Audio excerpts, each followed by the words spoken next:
Hello everyone, welcome to yet another day in this The Clown Decade, the decade where things are only going to get worse before they get better.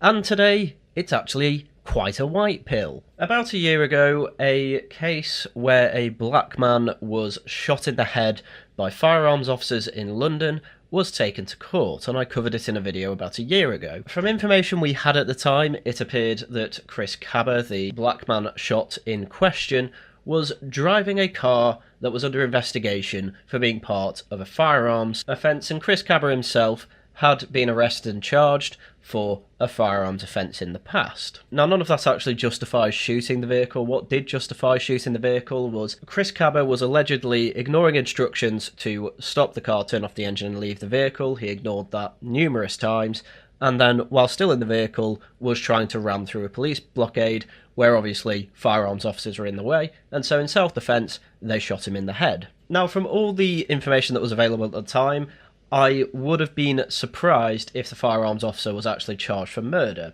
And although at the time, even just going to court forced firearms officers to have to hand in their firearms and their licences, because why would you ever be a firearms officer if you actually do your job to the letter? You still get sent to court and suspended, because the firearms officer who killed Chris Kaba was suspended. Why? Because Black Lives Matter was a massive force back in 2023, because people still remembered who George Floyd was. Now, the white pill comes in because the police officer was actually cleared of murdering Chris Kaba, which is very good news to hear, but at the same time, this should just never have gone to court. And I say that with definitive conviction, because in the court, they actually had police body cam footage. And even though the footage itself can be quite confusing, because these police situations can be quite confusing, you can see that the car that Chris Kaba is in is still fully operational. He keeps reversing it to try and ram through this police blockade, eventually going forward once more until he is eventually shot by another officer. Now, you can't exactly see much because it's body cam, there's only so much you can do with it. So to help the courts, they have an overhead bird's eye view graphic of what's going on. The car that Chris Kaba is in going backwards and forwards, and the officer who shot him in yellow, who has been named but I'm avoiding naming him here, is clearly in front of it and clearly in danger if he goes forward again. So it does beg the question, what was he supposed to do? Because when it comes down to your life or a suspected criminal's, the criminal is obviously forfeiting his life in this situation, especially after it was something like 11 commands to tell him to turn the engine off and get out of the car, and he just kept ignoring it. And yet, all you hear from Black Lives Matter is this picture on screen with claims of, now does this look like a man who would be a criminal? And apparently, the answer is yes, because even before this picture was taken, he was charged with a firearms offence. Anyway, naturally after this, as with every time there has been some proceed in the Chris Kaba case, Chris Kaba's family releases a statement, and this was their statement after hearing the verdict. Today we are devastated. The not guilty verdict leaves us with the deep pain of injustice, adding to the unbearable sorrow we have felt since Chris was killed. The deep pain of injustice. Again, if he hadn't shot him, there is potential that we would now be talking about whether Chris would be going to jail for injuring or possibly even killing a firearms officer because he didn't shoot him. And a lot of people would be saying, why didn't you just shoot him? Just a completely unreasonable opinion to have. No family should endure the unimaginable grief we have faced. Chris was stolen from us, and this decision shows his life and many others like him does not matter to the system. Our son deserved better. Correct, by the way. Criminal lives do not matter when it comes to effing around and finding out, yes. The acquittal of Martin Blake, that's the firearms officer's name obviously, isn't just a failure for our family but all those affected by police violence. And Martin Blake is one person that I just feel really bad for throughout this entire period. Now he's been named, obviously he is going to be getting an awful lot of angry letters and probably worse. He did absolutely nothing wrong. He did his job as a firearms officer by protecting himself, his colleagues, and, as will be said later by Sir Mark Rowley, London as well, and he's just been completely dragged through the mud. He was suspended for 2 years. The police have actually now taken his suspension off, and now he is allowed to actually do his job again. If it was an unpaid suspension, I would say that is the worst thing that they could have done, but I don't think it was an unpaid suspension. And now he's being named by the family as effectively a murderer. He's being called a murderer effectively here by the family, but they can't say that because that would be libel. But that is effectively what they're saying here. It is a failure that we can't call him a murderer.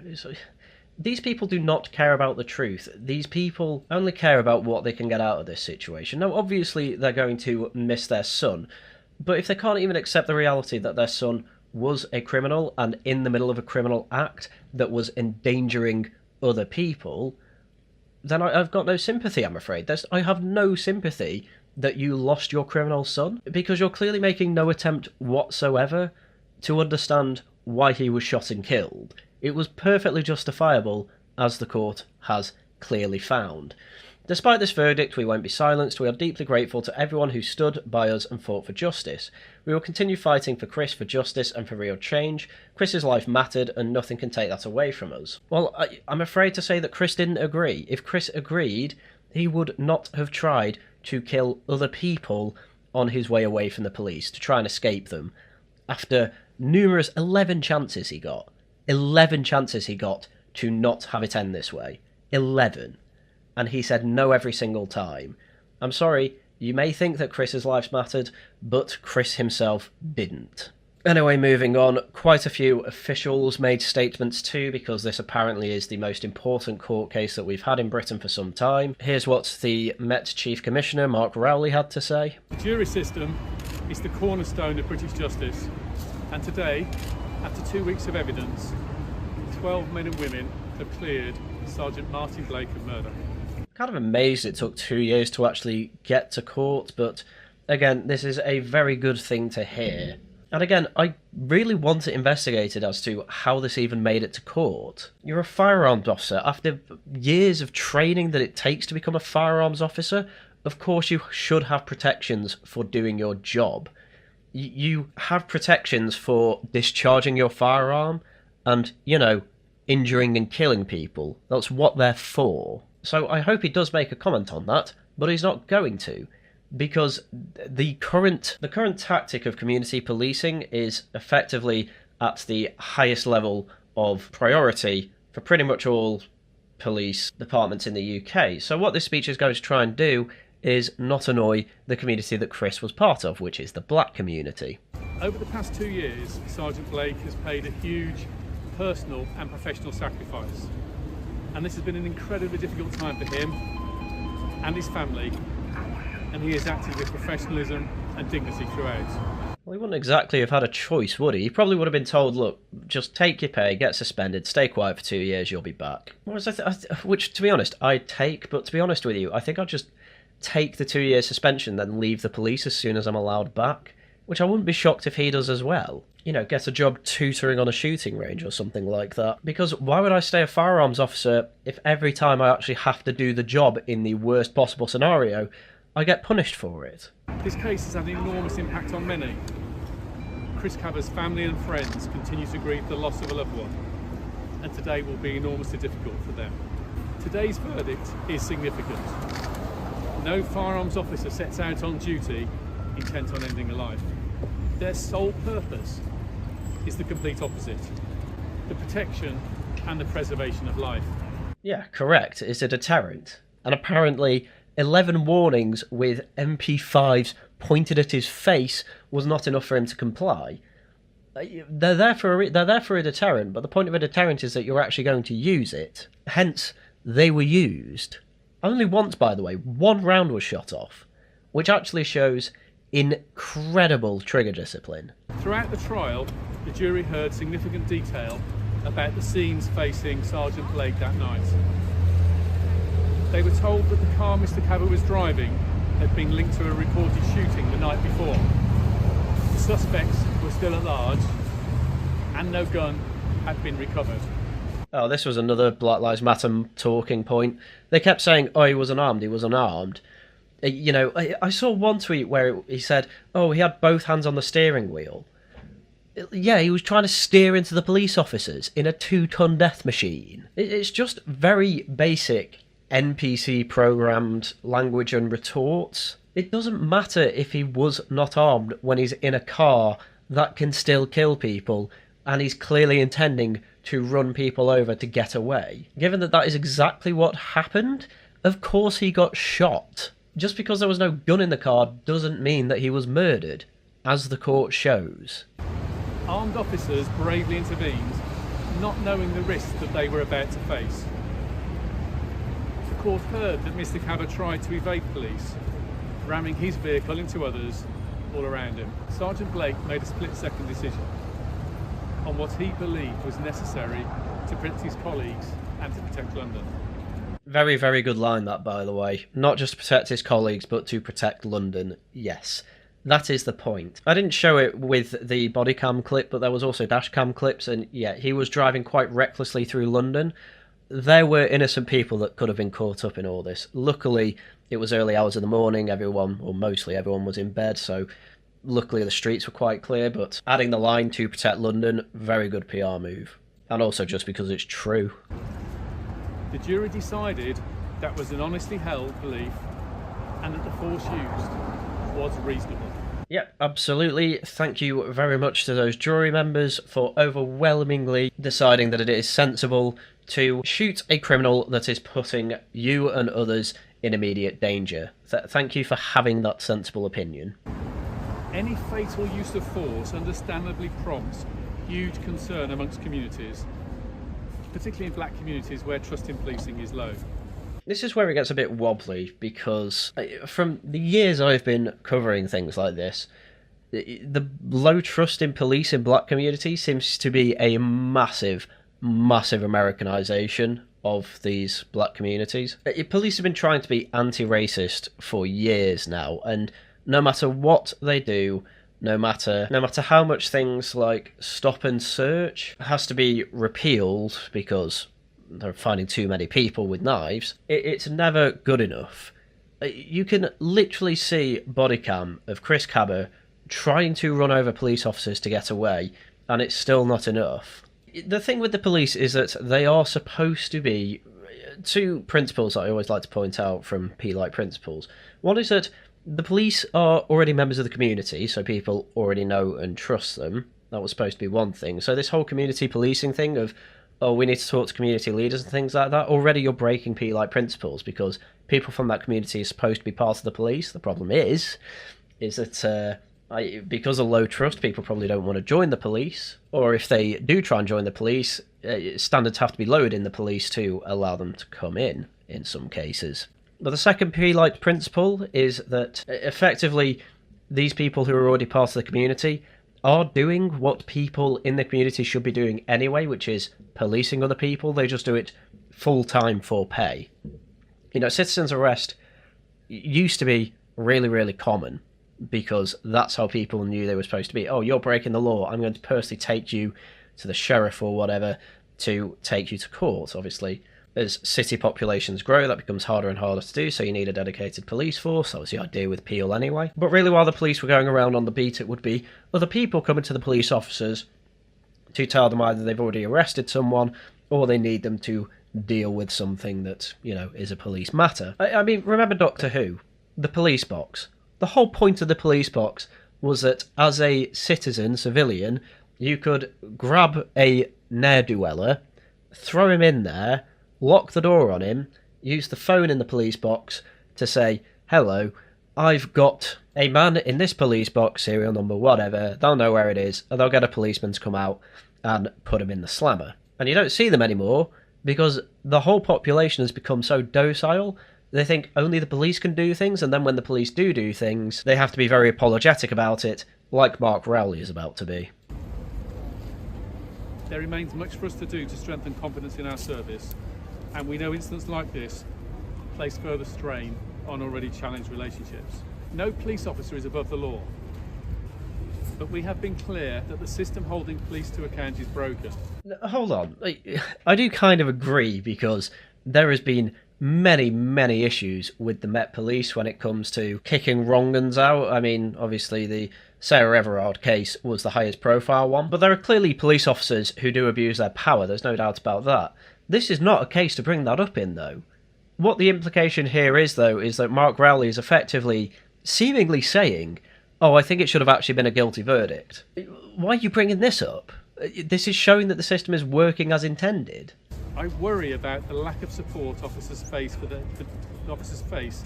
doing their best. But most of all, I worry for the public. Where is this going? Firstly, it's oh, I don't think we're doing enough. And then it's oh, I feel bad for the cops that are doing their best. And now it's I worry for the public. Where's this going? That's 3 different points in a single sentence. The more we crush the spirit of good officers, the less they can fight crime. Okay, I'd argue he's recovered from it, but I imagine the line about, oh, we've been clear that our internal processes to weed out bad cops hasn't been good enough, which is true. I just don't think this is necessarily the speech to say that in. Anyway, the rest of the speech is him thanking his officers, and the rest of it's not really adding anything, so we will move on. Sadiq Khan also made a statement. Here it is. I respect the decision made by the jury today following a full examination of a large amount of evidence, including video from the incident. In London, we police by consent. When anyone loses their life following contact with the police, it's important that it is properly and thoroughly investigated, which is what happened in this case. Yeah, but again, it didn't need to go to court. The IOPC, the institution that keeps checks on the police, could have seen that footage and instantly said, no, this was obviously justified. But it didn't happen. Why? Because special interest groups. Firearms officers work under the most extraordinary pressure, carrying with them unique responsibilities, often putting themselves in harm's way to protect others. Yep. I understand the impact Chris Kaba's death has had on London's communities and the anger, pain and fear it has caused. I send my heartfelt sympathies to Chris Kaba's families, friends and the wider communities once again. Great, thanks. There is clearly still a wider lack of trust in the police, particularly within the black with a capital B community, that needs to be addressed. Oh my god. As Mayor, I will continue to work with the government to support and hold the Metropolitan Police to account to ensure any lessons are learnt and the Met's command and the trust of all Londoners as we build a safer London for everyone. It's just the most half-hearted statement I think I can ever produce. Oh, I respect the court's decision. Okay. That means you kind of implies you disagree with it. At least you understand that being a firearms officer is hard. But then there's a whole 2 paragraphs dedicated to effectively saying, oh, I need to completely change the way the police works because black guys getting shot is a bad thing. Yeah, I'm not being funny, but firearms officers in the UK basically never actually discharge their firearms. I think there were 4 cases of discharged firearms last year in like hundreds and hundreds of operations where they were involved. Firearms police basically never discharge their weapon. We saw that in Manchester Airport the other week. Despite the fact that the alleged criminals broke the nose of one officer and injured 2 others, hospitalising them, they still didn't discharge their firearms.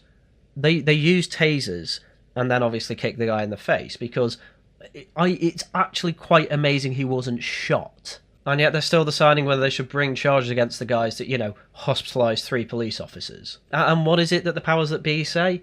Oh, we need to make sure that when we're dealing with criminals, no violence is involved whatsoever.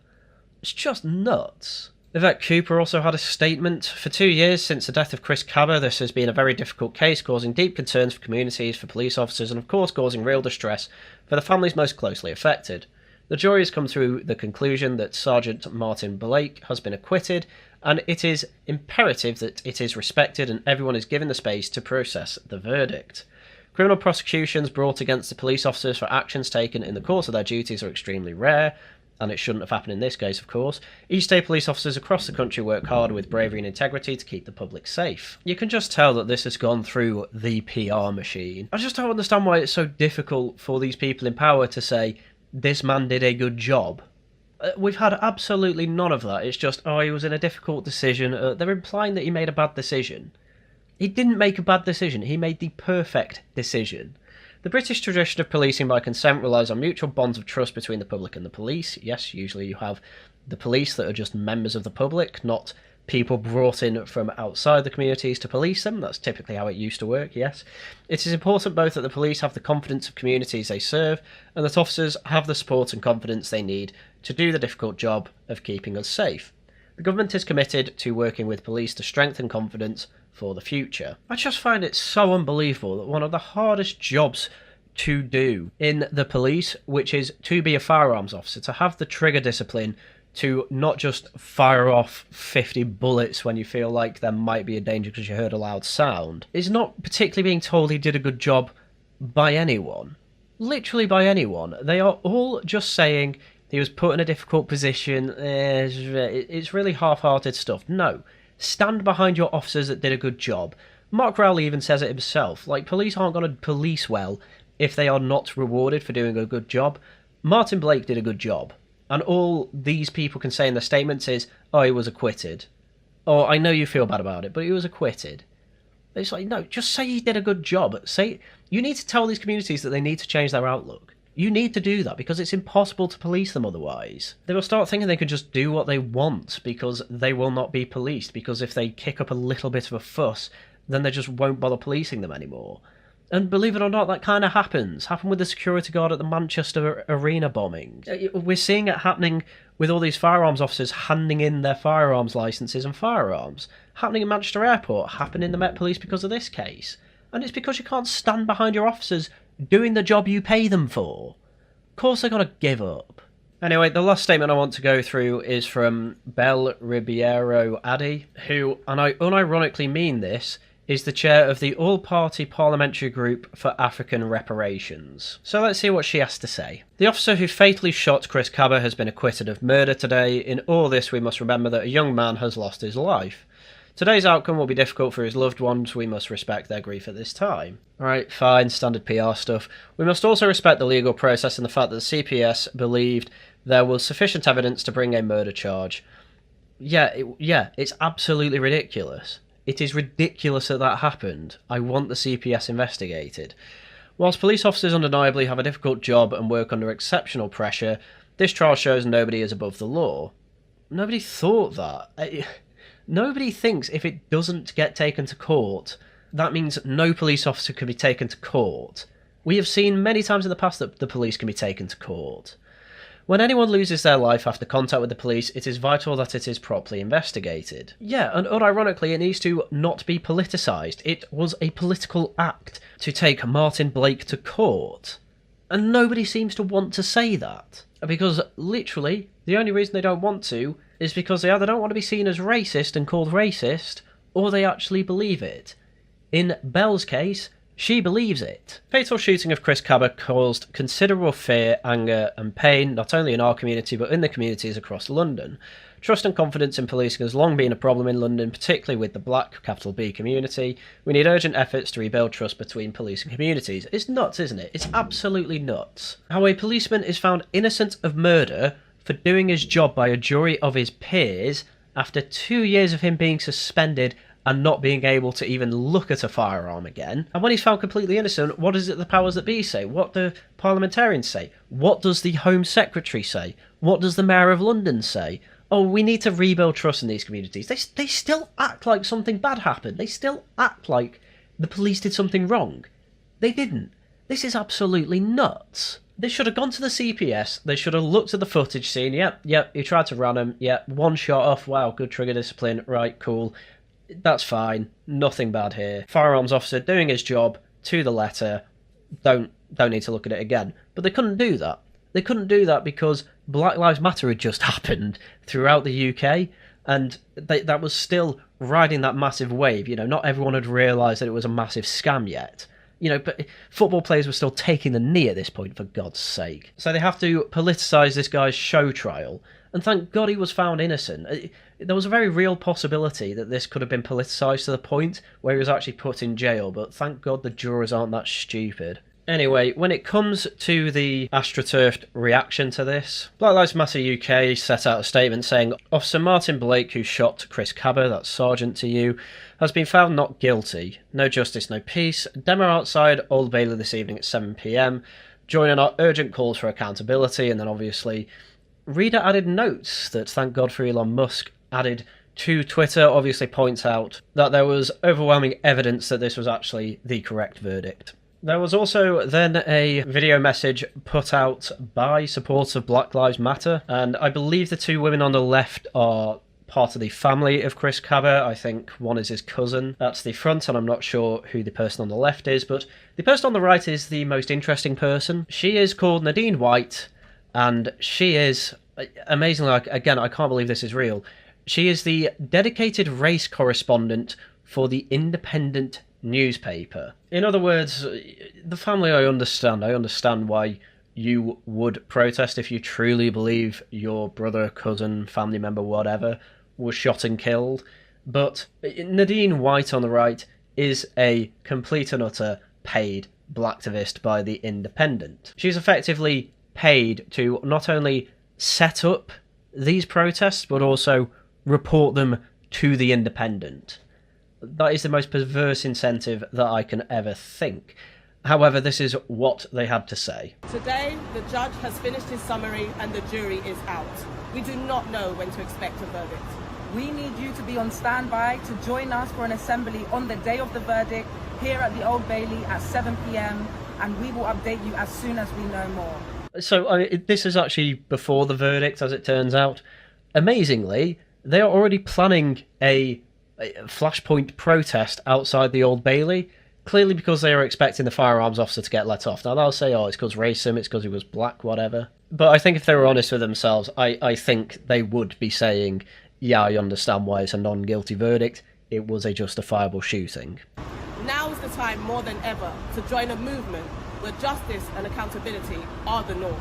I mean, again, sending this case to the CPS, absolutely fair. For the CPS to then send it to court after they can clearly see all the evidence, obviously that is just ridiculous. This is a complete political move. And then they are not going to stop until effectively they tasted blood, by which I mean they put this guy in jail, again for doing his job. But then the Met Police actually kind of need their firearms officers to, deal with crime. So they're stuck between a rock and a hard place. Either they get called racist forevermore, or they don't have a police force that can actually deal with things like terror threats. What are they going to choose? The answer should be obvious, but they still need to throw red meat out to these people. But it's never good enough. I don't know why they bother. Even if he went to jail for life, they would probably still protest saying, nah, I want the death penalty now. I mean that. It is never good enough for these people. True justice is more than a verdict in this case. It is real repair, real healing, and lasting transformation. No justice, no peace. No justice, no peace. No justice, no peace. Again, to translate that again, these people are still unironically on the side of defund the police. When they say, oh, whatever the verdict, it's not good enough, like that is what I mean. He could have got life, and they would have said, oh, I want the death penalty, and I want the police to not be a thing ever again. So Americanized. It is not a popular opinion to just completely destroy the police. It's a popular opinion to revamp it. That is definitely true. But if you think it is a popular opinion to just get rid of the police, it's nuts. But I guess that's why they're protesting. And as we'll get into, clearly this is not working anymore. Anyway, Nadine White decided to do an update video after the verdict. Officer Martin Blake has been found not guilty for the murder of Chris Kaba. Hold on a minute, you're a journalist. You should know that that is libel now to say it's a murder case. Oh, sorry, it was a murder case. To call it the murder of Chris Kaba, he wasn't murdered. The court has found him not guilty of murder. It wasn't a murder. It was a killing. You can say killing, can't say murder. That's libel. You would know that if you were a journalist and not a race activist for the Independent. We need you, our community, all concerned citizens who think that the police should be held accountable for their actions and should not be allowed to kill with impunity. We urge you, gather with us here today outside the Old Bailey at 7 p.m. Yeah, so they're doubling down on it. It's very much, no matter what the verdict was, racism will have been called, because that's all these people can cry. Just to go a step further, this is literally what she is paid to do by the Independent. Cry racism. That's all she's paid to do. Of course she's going to make a video like this. Chris's family need your support now more than ever as we receive this devastating news. We understand that for us as a black community in particular, our lives still mean nothing to this system. Again, yes, if you are in the process of trying to ram through police officers and injure and kill them, yeah, the court's going to decide that that's not murder, that's self-defense. Now, you can take that as his life not mattering, but as I said before, he made that decision himself. He decided his life was not worth it. take from that fact what you will. But to each other, we mean everything, and we will continue to fight. So come and join us today at 7 o'clock outside the Old Bailey. So even earlier in the day than 7 PM after the acquittal was announced, you can see there was a massive crowd of people with socialist worker banners saying Black Lives Matter or the rest of it. No prizes for guessing what they're shouting. It's just Chris Kaba's name and no justice, no peace. And the crowd is nothing like what it was after the George Floyd protest. I'm talking, not even 100 people here. They can't muster people anymore, and that was made no better at 7 PM. Images, of course, courtesy of Andy No, but these were images of around 7 PM for this massive flashpoint protest. We need all these people to say, oh, look how racist the court system is, look how racist police officers are, and they can muster what? I don't know, 50 people, if that? And it kind of needs to be said too, vast majority of them white. According to Andy No, these were Antifa as well, because London Antifa was announcing that they'd be joining this, and it's basically no one. It's basically no one. At least they could get high-profile names in, though. Here is Bel Ribeiro Adi in an interview with Sky, just as this protest was going on. Are there questions about the process? I expect many people will have questions about the process.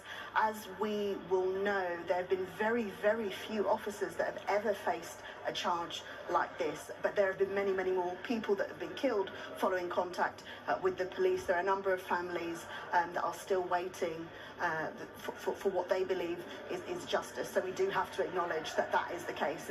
I mean, she's all over the place. Again, I feel like it needs to be pointed out. 4 firearms incidents last year. 4. Sorry, let me rephrase that. 4 incidents where they discharged firearms. Hundreds of times there were firearms operations, though. They are so trigger disciplined, it's unbelievable. Who are these people waiting for police officers who shot a family member or one of their friends to go to court? Who are they? Chris Kaba's literally the only person I know. It's so exceedingly rare that firearms are discharged by firearms officers that I think people don't even realise we have firearms officers. How is this the process not working? He was sent to court, he was found by the court to be innocent. It's very rare that firearms officers go to court because they very rarely do a bad job.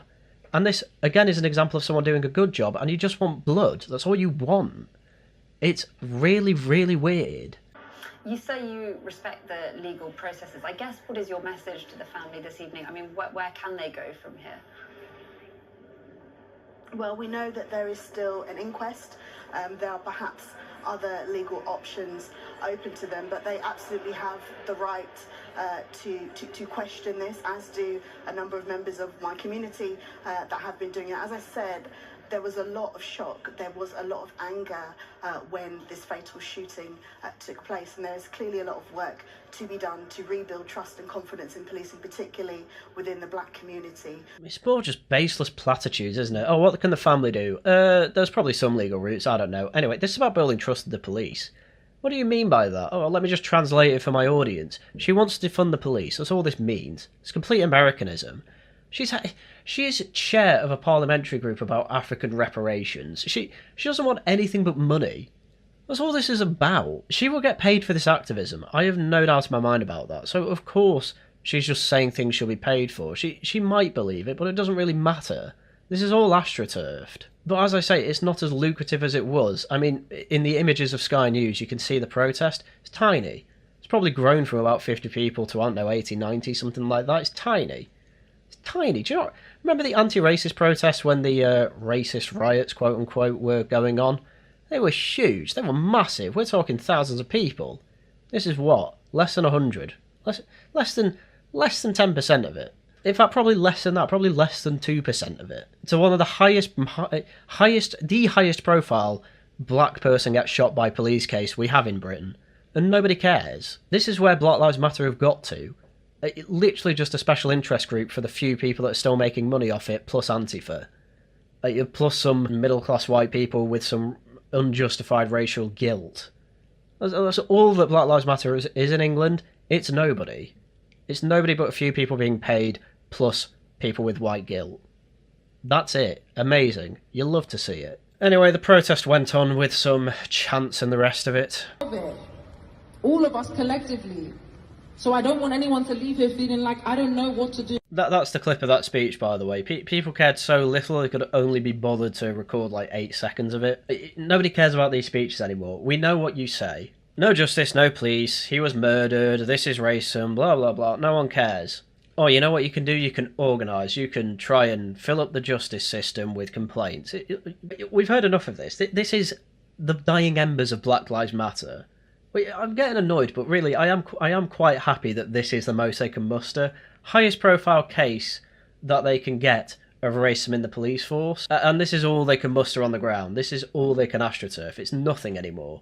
There's probably more journalists than there are actually people who care about this cause at this protest. And people can't even be bothered to join in the chants properly. No justice! No peace! No justice! No peace! No justice! No peace! No justice! No peace! I mean, the guy leading it is putting his heart and soul into it. Everyone else just kind of going, no peace, no justice. It's not like the loud putting your lungs into it chants that we saw from 2019 to 2023. There's a few people with nothing better to do on a Monday night. And as I say, I am glad that they can't astroturf like they used to, but it is such a problem that the powers that be are still trying to appease these people.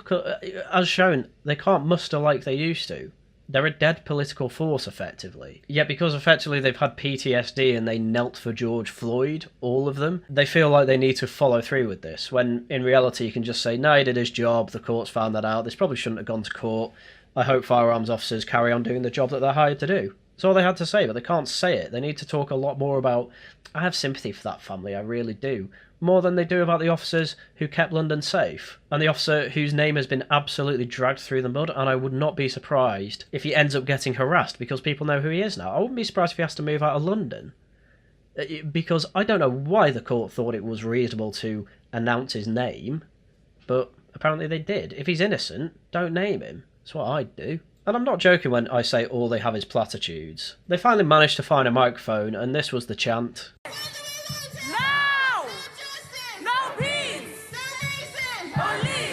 Same platitudes, same tactics, same everything. Everyone's bored of it. Possibly 100 people at this point. I don't know. I don't really care. It's the dying embers. It's people with nothing better to do on a Monday night. There's some people putting their entire lungs into it. Most people are just kind of quietly saying, no peace, yeah, I know how this goes now. It is really good to see that this is all they could do on the streets. And another good thing is that I'm noticing that Blacktivists on Twitter are not getting the likes they used to. Esheru, who seems to be a new kid on the block when it comes to this type of Blacktivism, or at least it's a name I haven't seen often in the years of doing these videos, had this to say. The police officer who murdered Chris Kaba, again, that is libel, you could be done for that, has been cleared of his murder. So he didn't murder him. Black people, I was about to say capital B, but it's actually at the start of a sentence, so that's okay, can never expect full justice in Britain, as its institutions, political, judicial, and its media are riddled with white supremacy and anti-black racism, and he could only muster 3.7k likes. That is nothing when it comes to Blacktivism. That is effectively bots. Annoyingly, as I was taking the screenshot for this, it rolled over to 3.8k, but that is still nothing for, what, a day? Nearly 20 hours of the tweet being up. It's not good. It's not the numbers they used to get. They used to get like 50k per tweet.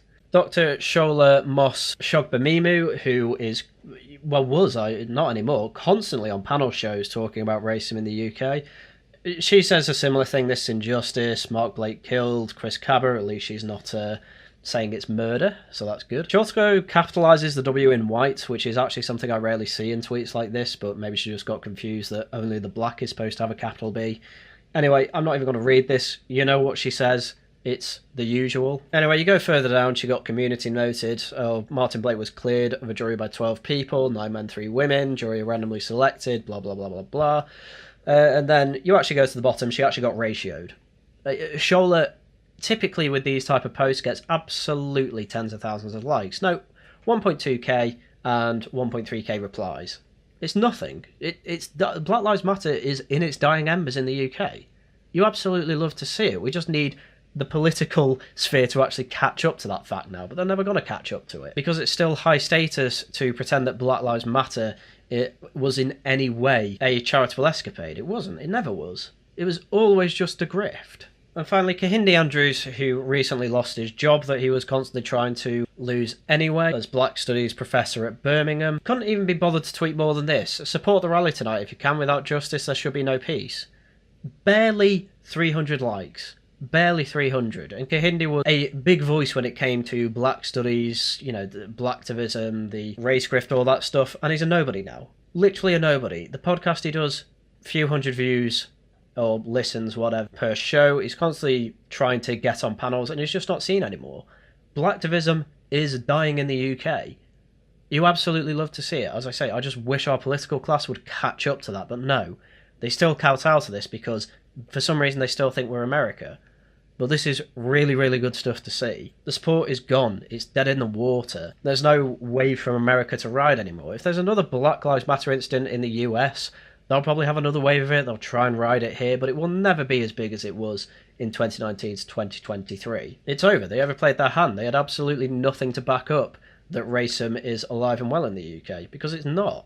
It's barely anywhere. You know, all major parties kick out anyone who is openly racist. Well, at least Labour do now. Labour, Tories, Reform, you know, obviously all the smaller left-wing parties do. Lib Dems, Greens obviously do. Or at least they kick out the anti-black racists, I should say.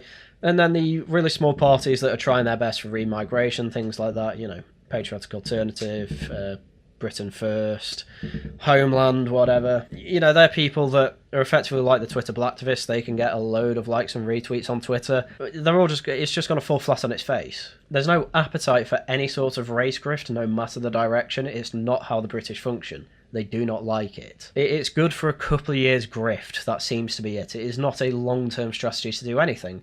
And it's really good to see that that is happening, because I don't want a UK to be race-based in any way. I want a UK that is sensible. I want a UK that has policy that mean it is a safe place to work and a place that can be prosperous. We don't have that at the moment. And getting rid of Black Lives Matter grifts, great start to get away from trying to racialise everything.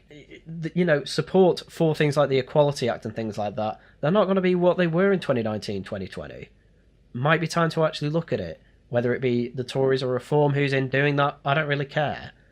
But this is a white pill. This is showing that the clown decade can improve. So I hope you get white pilled too. Sorry, just as this video was rendering, there was some more news. It has literally just come out as I have been rendering that Chris Kaba was a core member of a notorious South London gang and accused of being the gunman in an alleged bid to murder a rival in a nightclub shooting days before he was killed. The 24-year-old's gang links, previous convictions and violent past can be reported for the first time after the Met Police marksman Martin Blake was cleared of murder and the judge, Mr. Justice Gross, lifted reporting restrictions. It's amazing, isn't it? No justice, no peace. I'm sorry, you are martyring a complete criminal, scum of the earth, worst type of person, violent criminal, part of a drug gang, and you're trying to make out like, oh, you see the smiling picture of him all the time. Look, he's a harmless gentleman. No, he wasn't. He was a killer, or at least attempted killer in many ways. And that's probably why he was trying to get away. Because he probably thought, oh, I get caught. Oh, I'm going to get caught out for being this notorious gang member and gunman. I need to get away. And all these people, you know, I'm still seeing tweets now saying, oh, I don't understand how this man could be cleared of murder when it's clearly murder. You know, he's not even got a weapon, he's unarmed. It's like, he was trying to kill these people to get away. He didn't care. He was recklessly driving. There were many reasons to shoot him, is effectively what I'm saying here. And then when it turns out that he's not as innocent as you're all saying, then guess what?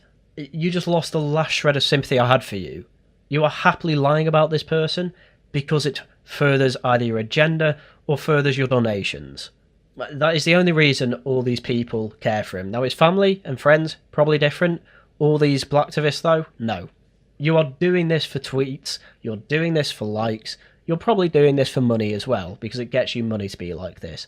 I have no sympathy for you. I do not believe a word you say when you say you have sympathy for this family or this man. You say the words to keep the donations coming in, and it's pathetic. Anyway, with that, I think it's shill time. So tonight it will be a Tosh Talks. The topic is reviewing videos of people going through poor and destitute areas in the UK, because I think quite a few of us need a reality check on just how bad it can be in areas in Britain. So find us on the Worcester Club tonight at 9 PM. There'll be a community post and a tweet, and it will be on the Discord as well, so follow all of them, links all down below. Tomorrow I'm finishing off Dustborn because I hate that game. Saturday it's Laughing at the Guardian. I believe I have 3 guests, I need to check on the last one, so do come along to that as well. But in the meantime, thank you very much for watching. Please do subscribe, become a member, send super thanks and super chats, all that good stuff. It really does help the channel. And with that, it's everything I had for you for today. So once again, thank you very much for watching, and until next time, goodbye.